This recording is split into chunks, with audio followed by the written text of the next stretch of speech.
തിരുവനന്തപുരം ആറ്റിങ്ങലിൽ നടന്ന അരംകൊല. ലോഡ്ജ് മുറിയിൽ യുവതിയെ കൊലപ്പെടുത്തി സുഹൃത്തായ യുവാവ് മുങ്ങി. കോഴിക്കോട് വടകര സ്വദേശി അസ്മീനയാണ് രാവിലെ ആറ്റിങ്ങൽ മൂന്നുമുക്കിലെ ലോഡ്ജിൽ കൊല്ലപ്പെട്ടത്. സംഭവത്തിൽ പുതുപ്പള്ളി സ്വദേശിയും ലോഡ്ജിലെ ക്ലീനിംഗ് സ്റ്റാഫുമായ ജോബിൻ ജോർജിനായി പോലീസ് അന്വേഷണം ആരംഭിച്ചു.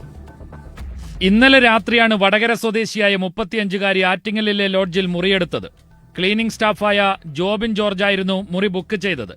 ഹോട്ടൽ മാനേജറോട് തന്റെ ഭാര്യയാണെന്നായിരുന്നു ഇയാൾ ഇത് പരിചയപ്പെടുത്തിയത്. രാവിലെയാണ് ജീവനക്കാർ മുറി തുറന്നപ്പോൾ യുവതിയെ മരിച്ച നിലയിൽ കണ്ടെത്തിയത്. യുവതിയോടൊപ്പം ഉണ്ടായിരുന്ന ജോബിൻ പുലർച്ചെ 4 മണിയോടെ ലോഡ്ജ് വിട്ടുപോകുന്നതിന്റെ CCTV ദൃശ്യങ്ങൾ ലഭിച്ചിരുന്നു. തുടർന്ന് പോലീസ് എത്തി വിശദമായി പരിശോധിച്ചപ്പോഴാണ് തലയിൽ മുറിവ് കണ്ടെത്തിയത്. ചുവരിലും രക്തമുണ്ടായിരുന്നു.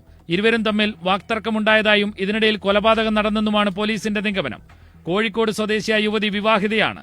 കായംകുളത്തെ ഒരു ഹോട്ടലിൽ പാചകക്കാരിയായി ജോലി ചെയ്യുമ്പോഴാണ് ഇതേ ഹോട്ടലിലെ റിസപ്ഷനിസ്റ്റായ ജോബിനുമായി അടുപ്പത്തിലാകുന്നത്. ഫോറൻസിക് വിഭാഗവും ഡോഗ് സ്ക്വാഡും സ്ഥലത്തെത്തി കൂടുതൽ ശാസ്ത്രീയ തെളിവുകൾ ശേഖരിച്ചു. യുവതിയോടൊപ്പം ഉണ്ടായിരുന്ന ജോബിൻ ഒളിവിലാണ്. ഇയാൾക്കായി പോലീസ് അന്വേഷണം തുടങ്ങിയിട്ടുണ്ട്. വടകരയിൽ നിന്ന് യുവതിയുടെ ബന്ധുക്കളെത്തി മൃതദേഹം ഏറ്റുവാങ്ങും. ഏഷ്യാനെറ്റ് ന്യൂസ്, തിരുവനന്തപുരം.